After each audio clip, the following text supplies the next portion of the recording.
Hey, what's going on, everyone, and welcome in. It is another gambling episode of Snaps with our guy, Collin Wilson, host of the Big Bets on Campus podcast. Collin is the absolute best. He's been making us money all year long. Unfortunately, Collin, I see the red lighting behind you. That is not a shout out to your Arkansas Razorbacks, though, is it? No, it's not. I wish it was, but Maction did not go well for me. I loved Aaron's call last night, but I'm telling you what he didn't see is my bet on Northern Illinois, who refused to play any kind of football the first half. Like, they didn't want to tackle. They didn't want to play offense. They didn't like the snow. They didn't want to be there. Like, I am so upset with Northern Illinois today. I had to go with red lights. So a little bit of red lights there, but look. What was your action on my game last night, Collin? Did you have any? I power rated the game 17.5, and I thought Buffalo could cover the first, but they just couldn't get it done either. I mean, this is about Toledo is so Jekyll and Hyde. They have a way to make you think they could beat a Power 5 team, and then they have games where they look like they don't belong. So you got good Toledo last night.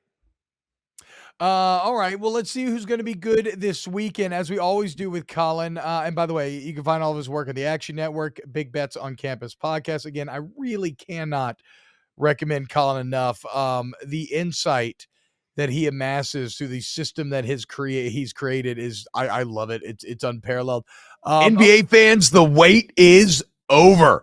Basketball is back, and DraftKings Sportsbook, an official sports betting partner of the NBA, is celebrating with an unbeatable offer.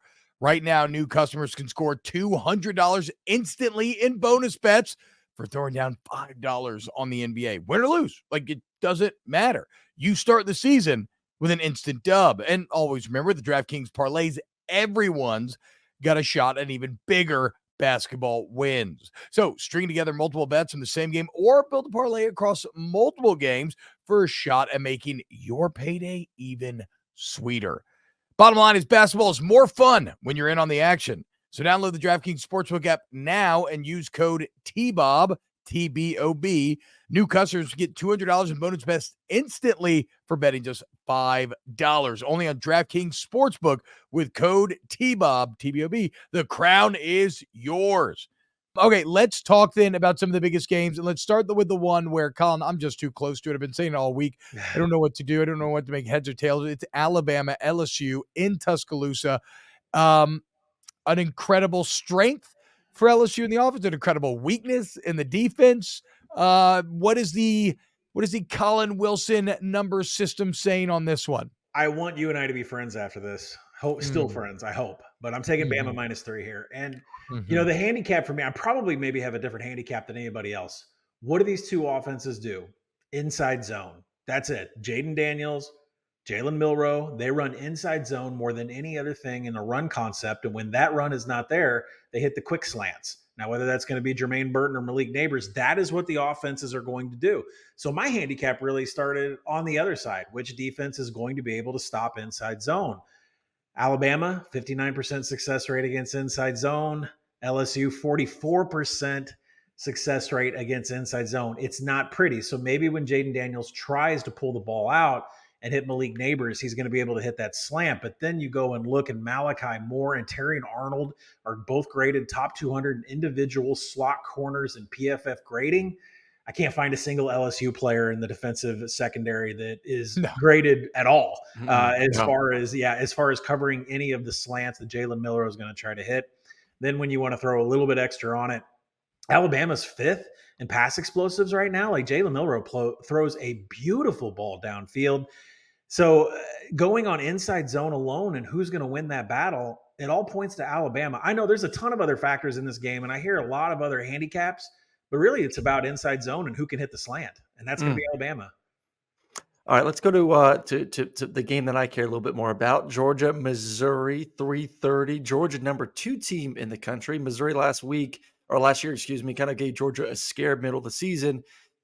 Do you take that into account of like a motivation, how motivated a team like Georgia is as their 15-point favorites in this ball game? Well, Aaron, Georgia just got second in the college football playoff ranking. You know what's being talked about in the locker room by Kirby right now. Like, I've heard some audio come out of the locker room from when Kirby's real fired up, and that's what's going on. But I feel like a broken record on this show. I've said over every week since Brock Bowers went out. We're doing over again. And specifically, I was a little bit worried about Missouri because what are they going to be able to do against this coverage unit of Georgia? Well, sure, far behold, Brady Cook has dominated quarters coverage, which is what Georgia runs a lot. Neither of these teams are going to be able to really establish the rush and make this a slow game. So if Brady Cook has had a lot of success against quarters, and then you look at what Carson Beck has done against cover 1 and cover 3, he has a high EPA, that's explosiveness, and a high success rate. I think this game comes down to, as far as who's going to win, who's the better slot. Now, Dominic Lovett is there. I mean, the former slot player for Missouri is now running this for Georgia, and you got Luther Burden, who is the best slot player and all. I think both offenses are going to have an extreme amount of success. I'm taking the over in this game. Ooh. But if you're looking for a winner in this and who's going to cover, I'm really trending more towards Georgia because Missouri's defense is leaky when teams get into scoring position. They're 99th in finishing drives, which means if you get past the 40-yard line, you're going to end up with a touchdown. So, it's the point spread's tight. I love the over in this game. What's the number? Where do you like the over at? The over, I make 54.5 for now. Yeah, 54.5. 55 is the biggest key number in totals. You definitely want to get that 54.5. I expect it goes higher. T-Bob, right now, get your phone out, put the over for your boy. You know how much I want on it. Let's go. Okay, relax. We're filming a show. Colin, are you Georgia taking might on want new to cover clients? that themselves, right? Georgia might want to score all that themselves. Hey, Colin, are you taking on new clients as a bookie? Do you offer that? We can my talk bookie off. Of course. shit. Of course. Shit. It's not true. I literally waste minutes of my life on earth that I could be hanging out with my 3 beautiful kids to put your stupid ass fucking losing bets in every week. So I don't want to hear it. Colin, a game we talked about yesterday, and I'm interested to see how your system scores it because it involves a backup quarterback, and that's Texas, Kansas State, right? Malik Murphy. So you're already at a bit of almost an informational disadvantage. Do you have a great read or play on Kansas State, Texas? I took a first half under. There's some major steam on the under going on today. 24.5 is still out there in the first half. And really, this is a thing where Malik Murphy, all he saw against BYU last week was cover 1 and cover 3. And now he's going up against Kansas State defense that runs strictly quarters. Quarters can be confusing if you've never thrown against it before.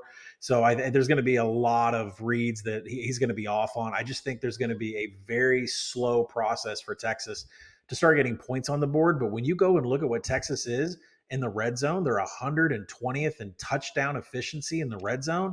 Kansas State is 3rd defensively. Like, I see a lot of field goals coming out of the Longhorns. When you flip over, the real black hole in this game that I can't figure out is I look and see now Texas has a great defensive front 7, right? I mean, they've been able to shut down just about anybody's run, but Kansas State is just a different animal. They run 22 personnel. They run 21. They run 12. A lot of tight ends, a lot of running backs. When you go and look at the kind of run concepts they've gone up against this year, inside, outside zone. Everybody runs that, right? Not Kansas State. They're pulling every lineman. They're running counter. They're running man concepts. Yeah. So the black hole in this game that I can't handicap is this Texas defensive front 7 going up against the Chris Kleiman just run concepts that are just, different than everybody else in this world. I think this is a slow, feel them out, scripted first 3 series, and then the points will come in the second half. But I like under in the first half all the way on both sides of the ball. Okay. I like that. I like that. All right, your top 2 picks for the week. Yeah. Oh boy, you guys, this is gonna be crazy. I'm gonna go to a service academy game and take Air Force going up against Army. Army is atrocious. That loss to UMass was not a fluke. I actually sat through and watched that whole thing. Air Force is going to score on every possession. They're going to cover a huge spread. And then after that, I think we're going to take Colorado here against Oregon State. Oregon State has been a different animal on the road. They've not been as good. They're going into Boulder. And I saw a rejuvenated Colorado Buffaloes who know their backs are against the wall if they want to make bowl season. And Deion, for everything that we've said about Deion, he's actually a really good coach. He's very disciplined with those guys. Like, I know you think flash, but he's actually a really good coach. So we're going to take the points with Colorado. Yeah, no, that's something that me and Aaron have been on very early on with Deion, which don't get lost. Don't get blinded by the flash and ignore the substance because there's real solidity there. What's that number on Air Force Army? 18.5. Okay. And if you want another big upset off the college football board this week, USC is going to beat Washington. Oh, wow. Why? I'm What starting to think that this over? Collin Would you Wilson take that system is over? pretty shit, Aaron. Look at all the red in the background, dude. Yeah, I the don't know red. this guy. He's Hey, talking about inside zone. What happened to all of LSU's explosive plays? They don't fucking matter? yeah. What's going on, Colin? Doesn't matter that LSU has Al- more 20-yard pass plays than anybody in the country? Alabama has the #1 graded coverage unit of all PFF. Colin, what number's too high? Like when you look at a number like that's just stupid. Like the Washington USC is like 76.5, I believe. Yeah. I mean, and I think every game in the 70s is too high with these new clock rules. I mean, if you Yeah. look at Washington, Oregon, that was 36-33, right? Did that come Yep. Yeah. down to 69? Yeah. So, I mean, if that game can't get into the 70s, what game is going to get into the 70s? I think the biggest problem Yeah, with but that Oregon actually has a defense. USC has yeah. no defense. Well, this is the thing that I Aaron can't really wants to bet the over 70 just something for here. fun. I may put like a small bet just for fun, just to see if it hits. it's one of those live betting games where you're going to get a live has the potential to have like 100, like, over under 100 in live betting. So we'll see. But I just cannot bring myself to bet overs in the 70s with the new clock rules. Mm-hmm. There you go. Collin Wilson. So the plays are Bama -3, UGA Mizzou over 54.5, and maybe if you want UGA -15. And Kansas State and Texas, the first half unders to play if you want some action there. For the best plays of the week, Army -18.5 against Air Force. What is Colorado's number? 13.5. No, So Air plus- Force, And it's Air Force minus minus 18. 18. Oh, what did I say? Army? My bad. Excuse Yeah. me. Air Force -18.5, and then Colorado plus the 13.5 against Oregon State. He is Collin Wilson. Big Bets on Campus podcast. Colin, I'm not gonna lie. I hope that I'm seeing red again come next week. At least in regard to that LSU game. But you have a great day, man. Thank you so much. Thanks for having me, guys. All right, we'll be back with more snaps this weekend. Make sure you check it out. Recap shows, reaction shows, plenty more coming here on the channel, youtube.com/@volumesnaps. We will see you later. Have a great day.